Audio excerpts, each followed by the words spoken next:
Sonam Wangchuk ji is no more. कुछ दिनों में यही सुनने को मिलेगा अगर ऐसा ही चलता रहा तो।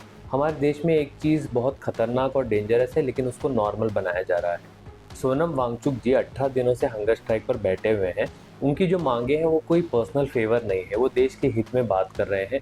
लेकिन जो हमें आवाजें सुनाई दे रही हैं वो ये है कि सोनम वांगचुक जी प्लीज आप अपना हंगर स्ट्राइक खत्म कर दीजिए। एक मिनट भाई, हम प्रोटेस्ट खत्म करने की तो डिमांड कर रहे हैं, लेकिन उस वजह को खत्म करने की डिमांड नहीं कर रहे जिस वजह से ये पूरा प्रोटेस्ट शुरू हुआ है। ये कैसा नॉर्मल बन गया है हमारे देश में, जैसे हमने मान लिया हो कि सरकार तो कुछ करने वाली है नहीं, तो सरकार से कुछ पूछ के फायदा नहीं है, तो चलो प्रोटेस्टर्स से ही कह लेते हैं कि आप अपना प्रोटेस्ट बंद कर दीजिए।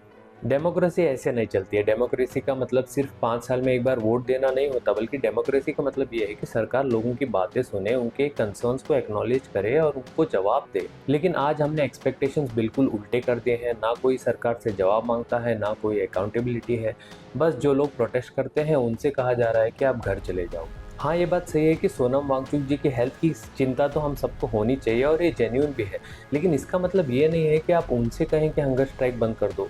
अगर उनकी एक्चुअली किसी को चिंता है तो आप सरकार से कहें ना कि आए और उनकी बातें सुने। डेमोक्रेसी में प्रोटेस्ट करना कोई प्रॉब्लम नहीं है। प्रॉब्लम ये है कि जब उस प्रोटेस्ट को एक्नॉलेज ही नहीं किया जा रहा हो और बड़े लेवल पर इग्नोर किया जा रहा हो। और अगर हमने ये मान लिया है कि सरकार से कुछ एक्सपेक्ट ही नहीं किया जा सकता, तो फिर ये government of the people, for the people, by the people, ये सिर्फ एक स्कूल बुक का एक डेफिनेशन रह गया है।